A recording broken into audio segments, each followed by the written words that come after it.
Até vamos exaltar ao nosso Deus.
é a vida que Ele nos deu, vida maravilhosa para ser vivida debaixo da mão poderosa do Pai. Foi o melhor presente que ganhamos, a vida de Jesus por nós. Você pode adorar o Senhor com seus dízimos, suas ofertas, fazendo isso com alegria, com gratidão no seu coração.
Cristo, nos alegrar pelas bênçãos, nos alegrar pela tua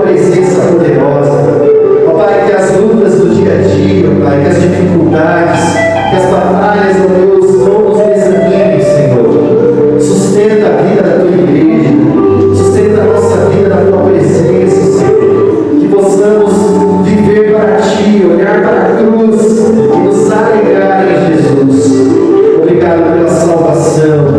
Obrigado pelas bênçãos espirituais, materiais. Obrigado, Senhor, pela provisão. Nós te rendemos graças no nome de Jesus. Amém. Amém. A igreja pode se assentar.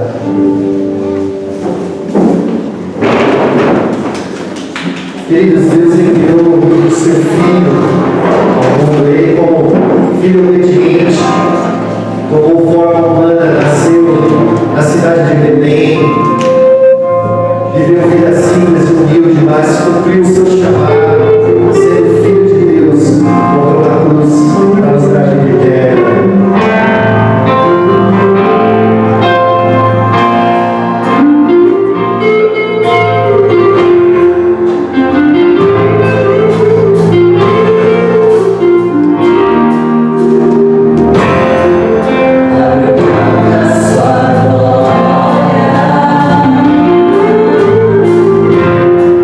Semeia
Bom, queridos irmãos, nós estamos no primeiro dia do mês de dezembro, já chegamos ao mês de dezembro.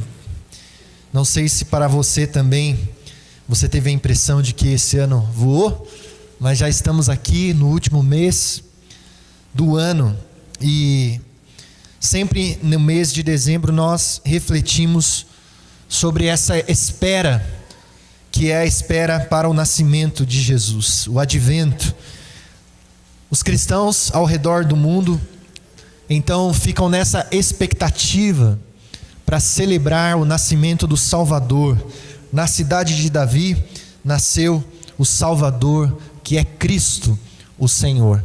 E de lá para cá, a cristandade se alegra, celebra, proclama a Jesus e fala dessa mensagem do Filho de Deus enviado ao mundo para que nós pudéssemos ter salvação.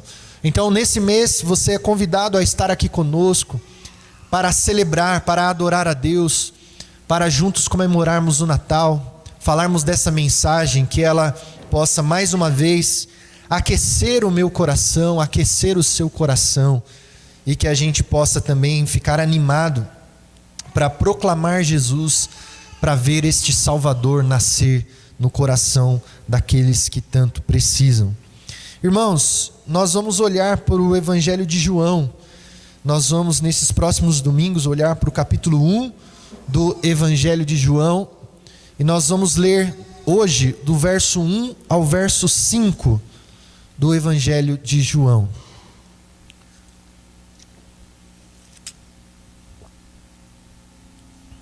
Evangelho de João, do verso 1 ao verso 5. Diz assim a palavra de Deus para nossa meditação. No princípio era aquele que é a palavra. Ele estava com Deus e era Deus. Ele estava com Deus no princípio. Todas as coisas foram feitas por intermédio dele, e sem ele nada do que existe teria sido feito. Nele estava a vida, e esta era a luz dos homens. A luz brilha nas trevas, e as trevas não a derrotam. Amém? Essa é a palavra de Deus. Queridos, no Natal nós temos uma tradição, que é a tradição de trocarmos presentes. Existem algumas explicações da razão pela qual nós trocamos presentes no Natal. E nós sabemos que, conforme narra Mateus no seu evangelho, quando Jesus nasceu, alguns homens importantes, sábios, vieram do Oriente procurando Jesus para adorá-lo, mas lá a narrativa diz que eles não vieram de mãos vazias, eles vieram também trazendo presentes para presentear a Jesus. E eles tinham bastante consciência de quem era aquele menino. Eles sabiam das promessas de Deus. Eles trouxeram ouro, eles trouxeram incenso, eles trouxeram mirra. E cada um desses presentes apontavam então para uma realidade a respeito de quem era Jesus. O ouro dizia da realeza de Jesus. O rei dos judeus nasceu, o rei dos reis. O incenso era o reconhecimento da divindade de Jesus. O incenso era usado no culto do Antigo Testamento, no tabernáculo. E a mirra apontava então para o destino de Jesus, o destino que era um destino de cruz, um destino de sofrimento, para que eu e você pudéssemos ser salvos. Talvez essa narrativa do Evangelho, quando mostra aqueles homens trazendo presentes para Jesus, tenha então dado a motivação para que surgisse essa tradição de trocarmos presentes no Natal. Mas existem outras explicações. Mas eu penso que realmente um dos motivos que nós temos para continuarmos trocando presentes no Natal é a verdade que está realmente contida na mensagem do Natal. A ideia de que de fato o nosso Deus e Pai nos deu um grande presente. Nós lemos aqui no começo do culto a carta do apóstolo Paulo aos Efésios, no capítulo 1, e nós vemos ali então as bênçãos que Deus nos deu quando Ele nos entregou a Jesus Cristo. Todas as sortes de bênçãos espirituais nas regiões celestiais. Então, nesta mensagem do Natal, está essa ideia de que, de fato, o nosso Deus Pai, Ele é um Pai bondoso, amoroso e generoso. E Ele nos dá, então, este presente que é a vida do seu Filho, conforme também João vai dizer lá na frente, para que todo aquele que nele crê não venha a perecer, mas tenha a vida eterna. Ele deu o seu Filho, o seu único Filho, o Filho a quem Ele tanto ama, Ele nos entrega para que eu e você pudéssemos ter salvação. Então, de fato, quando nós relembramos essa verdade de quem é Jesus, do presente que nós recebemos de Deus quando Ele envia o seu Filho ao mundo, a nossa alegria, a nossa satisfação deve ser contagiante. Nós devemos mais uma vez nos alegrar, nós devemos mais uma vez nos regozijar por aquilo que Deus fez por nós quando Ele nos enviou a Jesus, o seu Filho. E hoje nós vamos começar a olhar aqui mais uma vez para este capítulo que é tão conhecido nosso, do Evangelho de João. E nós vamos pensar no Natal na perspectiva aqui da narrativa do Evangelho de João. E o que é bastante interessante, porque o evangelista João, ele nos conta a história do Natal de uma perspectiva diferente. Na narrativa de João não tem pastores, na narrativa de João não tem a estrela de Belém. Na narrativa de João, nós não vemos os anjos, muitos daqueles detalhes que Lucas e Mateus nos contaram, João nos conta. É como se João então tivesse lido os outros evangelhos e então ele tivesse pensado: eu vou contar este Natal de uma forma diferente, eu vou falar desde o começo, do início, eu vou falar do início do início. Já viu alguns filmes assim, né, que eles lançam aquela série de filmes, aí depois eles lançam mais um para contar o começo da história, né, da onde surgiu aquela história. Batman Begins, né? Então, João está aqui olhando para a história do Natal, mas ele vai nos contar de uma forma diferente, ele vai falar do princípio. Desde o começo, antes de que nada existisse, ele vai nos dizer: havia um Deus. E esse Deus não estava sozinho, o Criador não estava sozinho. Então aqui nós encontramos uma perspectiva diferente do Evangelho de João. Agora, queridos, eu queria chamar a sua atenção, porque nós estamos bastante acostumados com o Evangelho de João. Nós já lemos e relemos, nós já ouvimos sermões e mais sermões, mas eu queria despertar você para o fato de que quando os primeiros leitores deste evangelho leram, eles ficaram chocados. Os dois grupos principais que leram este texto foi o grupo dos judeus, os judeus que aguardavam o Messias. Eles então tiveram contato com esta narrativa e eles ficaram chocados com o capítulo 1 do Evangelho de João. Mas também os gregos, os gentios, vamos dizer assim, aqueles que não vinham da tradição judaica, aqueles que não tinham as promessas, as alianças, mas que foram alcançados mais tarde com a mensagem do Evangelho, quando eles leram também o capítulo 1 do Evangelho de João, eles também ficaram chocados. A pergunta é: o que há de tão chocante, o que há de tão espetacular, quando João nos conta o princípio de todas as coisas? Quando ele vai lá antes do começo das eras para nos dizer aonde estava Deus, quem era Deus e que ele não estava sozinho. Então, quando nós olhamos aí, de novo, para o capítulo 1, para o verso 1 ao versículo 5, a gente começa vendo isso. No princípio era aquele que é a palavra. Numa versão mais antiga, no princípio era o verbo, né? E ele estava com Deus, e ele era Deus. Ele estava com Deus no princípio. Todas as coisas foram feitas por intermédio dele. Sem ele, nada do que existe teria sido feito. Nele estava a vida, e esta era a luz dos homens. A luz brilha nas trevas, e as trevas não a derrotam. Então, como eu disse, para nós, a gente não fica tão espantado com o que está aqui. Como que estas palavras podem realmente nos mexer com as nossas ideias, fazer a nossa mente borbulhar, ferver as nossas ideias? A questão, queridos, é como João começa a contar essa história. Então ele diz: no princípio era aquele que é a Está aí o texto? No princípio era aquele que é a palavra. Verso 1. No princípio era aquele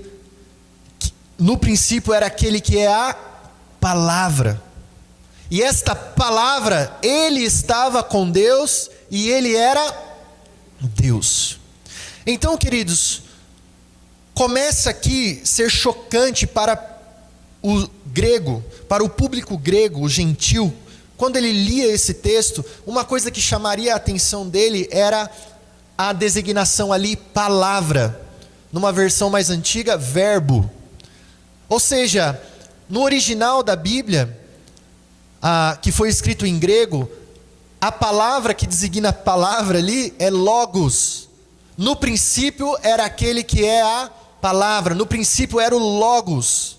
A palavra grega é logos, que significa palavra ou verbo. Da onde nós temos a nossa palavra lógica. Lógica. João então empresta um conceito, empresta uma ideia que corria entre os gregos. Você sabe que os gregos eram famosos pela sua filosofia. Então os gregos, eles filosofavam a respeito da vida. Eles se perguntavam a respeito de como é que nós estamos aqui, por que é que nós estamos aqui, como que tudo isso surgiu. Então na escola você teve que estudar Aristóteles, você teve que estudar Platão, a filosofia clássica. Platão, então, eles se perguntavam a respeito, de onde viemos, por que estamos aqui, como é que tudo isso aqui funciona. E eles tinham uma ideia, eles tinham uma explicação que era o logos. O logos é como se fosse uma força impessoal, algo que dá razão a tudo, algo que une tudo, é como uma grande cola que mantém tudo unido e tudo funcionando. Então os gregos, eles falavam a respeito disso, eles diziam, olha, aquilo que dá sentido para a vida, aquilo que dá a lógica da existência, se chama logos. E aí vem o evangelista João e fala assim, olha, lá no princípio, antes de todas as coisas, ele era o logos. Então o judeu ia começar a ficar chocado, ele fala assim, como assim? Esse conceito é um conceito novo. Porque agora a gente vai ver que João está falando de Jesus. João está dizendo que Jesus era o logos. E ele está dizendo o seguinte, o logos não é uma força impessoal, mas o logos, aquilo que dá razão a todas as coisas, aquilo que é o sentido de todas as coisas, é uma pessoa. É Jesus de Nazaré.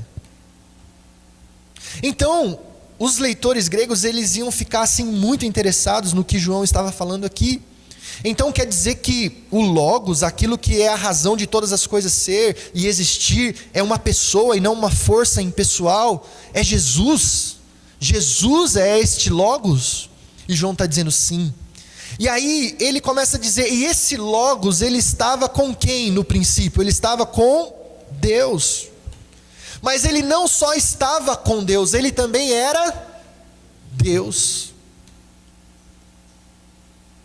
Então, o primeiro público que fica chocado com o que João está dizendo aqui são os leitores gregos.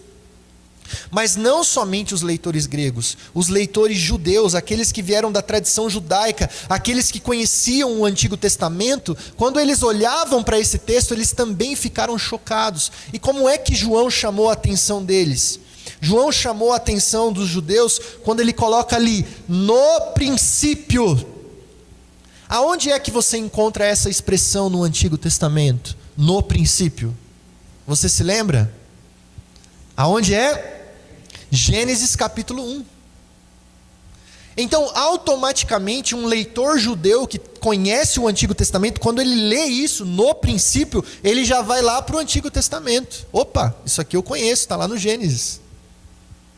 Então, se João está chocando os leitores gregos, ele também está chocando os leitores que vêm da tradição judaica, porque ele está dizendo, olha, no princípio, assim como diz o Gênesis, antes de todas as coisas existirem, antes mesmo do tempo existir, nem havia tempo, na eternidade, no princípio, antes de tudo, Jesus estava lá, o Logos estava lá com Deus. O Criador lá do Gênesis capítulo 1, ele não estava sozinho. Olha que coisa interessante, porque o judeu ele sempre leu Gênesis capítulo 1 e ele nunca entendeu que o Criador estava acompanhado. Ele sempre achava que o Todo-Poderoso, o Eterno, estava sozinho na criação. Mas agora João está dizendo, não, o Eterno, o Criador, não estava sozinho. O Logos estava lá com ele no princípio. E eu quero dizer mais para você, né?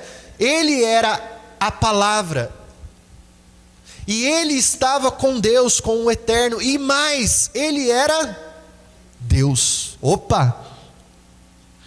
O judeu ia ficar assim chocado com isso. Como assim? Jesus estava lá e ele é Deus também, assim como o Pai, o Eterno? Sim. Então isso aqui é algo maravilhoso. Então o Evangelho de João está dizendo para nós o seguinte, que Deus, lá no princípio, o Eterno, Ele criou todas as coisas. Como que Deus criou todas as coisas? Lá no Gênesis diz o seguinte, no princípio criou Deus os céus e a terra. E aí, disse Deus. Era assim que Deus criava. Dizendo, falando. E agora João está dizendo o seguinte, essa palavra na boca do Eterno era uma pessoa, era Jesus. Isso é chocante. Ele também era Deus, ele estava com Deus. Jesus era aquela palavra criadora na boca do Pai, na boca do Eterno. Então Jesus não é uma força impessoal, não é uma força impessoal que criou todas as coisas, é uma pessoa, como pensavam os gregos. E como pensavam os judeus, o Eterno não estava sozinho. O Eterno estava acompanhado, ele estava acompanhado de Jesus. Jesus era divino e Jesus era aquela palavra na boca do Eterno. E João está apenas aquecendo os motores. Porque ele começa a dizer para nós o seguinte: o verbo, a palavra, Jesus, vai lá, verso 2. Ele estava com Deus no princípio, verso 3. Não somente isso. Ele está dizendo, todas as coisas foram feitas por intermédio dele. E sem ele, nada do que existe teria sido feito. Isso é chocante. Todas as coisas foram criadas por meio de Jesus. Ele era aquela palavra criadora na boca de Deus. Sem Jesus, nada do que existe teria sido feito. Então perceba o lugar de Jesus na criação. Então agora ele está revelando a Jesus, revelando a grandeza de Jesus, revelando para nós a importância de Jesus, a majestade de Jesus. Tudo que você pode olhar, ver, só existe por causa de Jesus. Olha que coisa maravilhosa. Esse é o Jesus que nós cremos. Então, Jesus é uma ideia totalmente nova, tanto para os judeus quanto para os gentios. Jesus era uma ideia completamente nova. João está chamando a atenção dessas pessoas e dizendo, prestem atenção na grandeza de Jesus. Então, Jesus é a lógica de tudo ser e de tudo existir. O Eterno não estava sozinho, ele estava acompanhado de Jesus. Sem Jesus, nada do que existe poderia existir. Então, queridos, essa é a reivindicação das Escrituras a respeito de quem é Jesus. Essa é uma afirmação audaciosa da grandeza de Jesus. Então, nós falamos aqui sobre o presente que nós recebemos de Deus, que é a pessoa de Jesus. Jesus ter vindo ao mundo, ter nascido entre nós, vivido entre nós, revelado a grandeza do caráter de Deus para nós. Não é interessante que quando a gente ganha presente, a gente fica feliz, não é? Todo mundo gosta de ganhar presente. Mas aí passam uns meses, aquele presente vai ficando ali, né?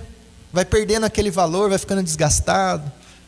Já não tem mais aquela importância. Já não tem mais aquele significado.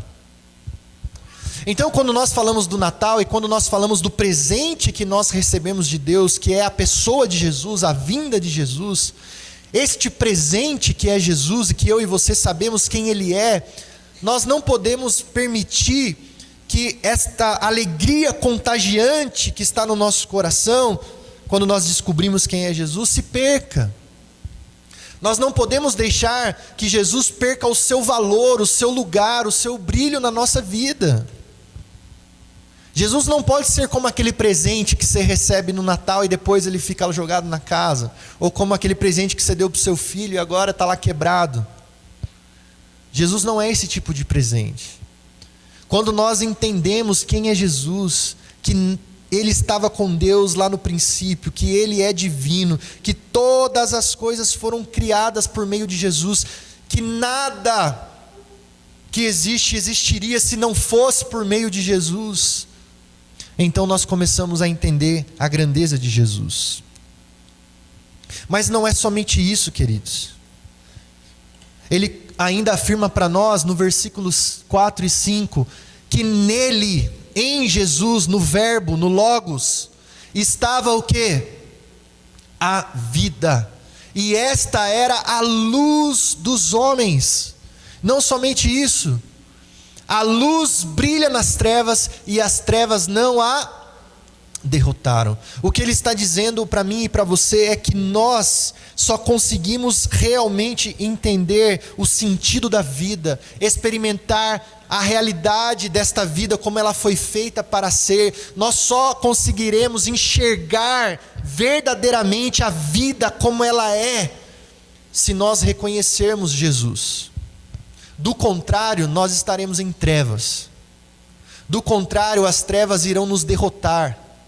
Do contrário, nós viveremos na escuridão. Em Jesus está a vida, e toda treva que existe, que tenta se opor a Jesus, não consegue se opor a Jesus. Ele esmaga e derrota as trevas.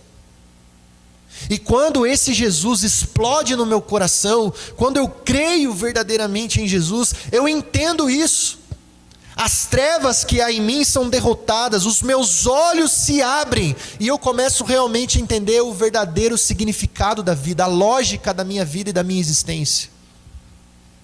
O meu coração se enche de alegria, e eu passo a viver de um modo diferente. E você sabe que isso é por causa de Jesus, porque nele está a vida, e ele é a luz dos homens. Então que bom se você já teve esse encontro com Jesus. Jesus é uma pessoa poderosa, Jesus é uma pessoa divina, criativa e vivificante, e Ele, conforme João está dizendo agora, Ele não está falando de um passado antes de todas as coisas existirem, mas Ele está falando da realidade de agora. Jesus está brilhando hoje ainda, e as trevas e os poderes espirituais não podem derrotar a Jesus, são impotentes para derrotar a Jesus. Ele continua brilhando e fazendo com que milhares e milhares de pessoas passem a ver a vida como ela realmente é. Ele está fazendo com que milhares e milhares de pessoas compreendam o verdadeiro sentido da sua vida e da sua existência. Ele está tirando a escuridão, as escamas dos olhos espirituais das pessoas, para que elas possam ver a verdade e entender a beleza da vida e viver para Jesus, como nós cantamos aqui. Queridos, Jesus Cristo, Ele deixou a eternidade, Ele entrou no tempo, no espaço, pisou aqui na terra, saiu do lado da presença bondosa do Pai, para que Ele pudesse irradiar nas trevas e vencer o pecado. Jesus é a luz poderosa que esmaga a escuridão e oferece esperança para mim e para você. Então, queridos, Jesus brilha na escuridão, a escuridão não pode derrotá-lo, e é Ele quem dá o verdadeiro sentido para a minha vida e para a sua vida. Quando nós descobrimos isso, quando nós realmente cremos de todo o coração nisso, quando nós compreendemos quem é Jesus verdadeiramente e que Ele quer um relacionamento íntimo comigo e com você, então a gente se enche de alegria. Este é o Evangelho, esta é a boa nova. Existe razão para viver a vida, existe sentido, existe lógica. É em Jesus que a gente encontra. Quando o anjo foi lá anunciar aos pastores o nascimento de Jesus, o anjo disse: eis que trago boas novas Eis que trago boas notícias de grande alegria. Você já perdeu a sua alegria? Você não é mais contagiado por pertencer a Jesus? Você acha pouco a pessoa de Jesus? Você acha que é pouca coisa? Os anjos disseram: eis que trago boas novas de grande alegria. Aqueles pastores encheram o seu coração de alegria, porque nasceu o Salvador. Então, queridos, este é o coração do Natal. O Natal não se trata então somente das decorações bonitas, não se trata somente das festas, mas o Natal é sobre essa pessoa, é sobre Jesus. É sobre a luz que faz a gente enxergar no meio das trevas da vida. É sobre o sentido da nossa vida, a razão de sermos e existirmos. É a razão de nós comemorarmos. O Natal é uma pessoa maravilhosa que é Jesus. Se você é novo na fé, talvez essas coisas que a gente tenha falado aqui ainda são novas para você, e isso arde no seu coração. Você se alegra por pertencer a Jesus. Mas talvez, se você é alguém que já tenha ouvido essa mensagem anos após anos, e você está envelhecendo na fé, talvez você já esteja insensível a esta grande notícia que é o nascimento de Jesus. E às vezes, queridos, como nós falamos, infelizmente a gente se acostuma com aquilo que é belo, e a gente para de dar valor àquilo que é maravilhoso e que nos foi dado. A gente não consegue mais dar atenção à beleza da vida, às cores da vida, nos alegrar com a vida. A gente acha que Jesus é pouco. Então, queridos, que nesse Natal a gente possa recuperar a nossa visão da grandeza de Jesus, da boa notícia que é Jesus. Eu não sei se você conhece alguém ou sabe que existe uma doença, que afeta a visão das pessoas. Essas pessoas são conhecidas como daltônicos. E essas pessoas têm uma dificuldade para ver as cores como elas realmente são. Então eles têm dificuldade de diferenciar o verde e o amarelo, roxo do lilás. A vida é menos sem cor, é meio sem brilho para eles. É mais cinza. E aí uma empresa conseguiu desenvolver um óculos que não resolve tudo, mas ajuda bastante aos daltônicos verem realmente as cores vivas como elas são. E é muito interessante quando essas pessoas enxergam a realidade que elas estão cercadas. Eu queria que você visse esse videozinho.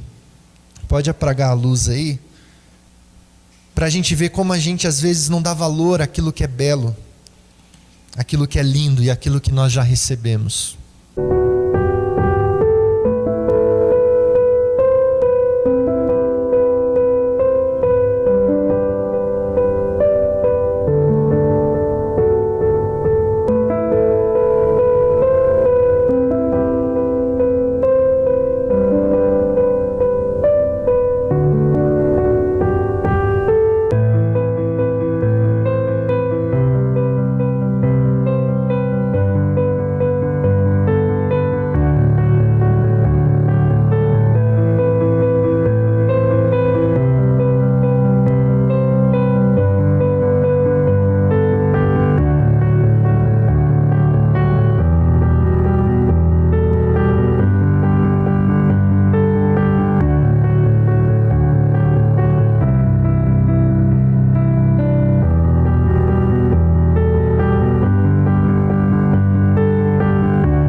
Como é fácil a gente parar de dar valor àquilo que é belo e àquilo que já nos foi dado, de olhar ao nosso redor e reconhecer a majestade da criação, a grandeza de Deus na criação, né? Como diz a palavra de Deus, Ele manifesta a sua grandeza, a sua glória por meio da criação.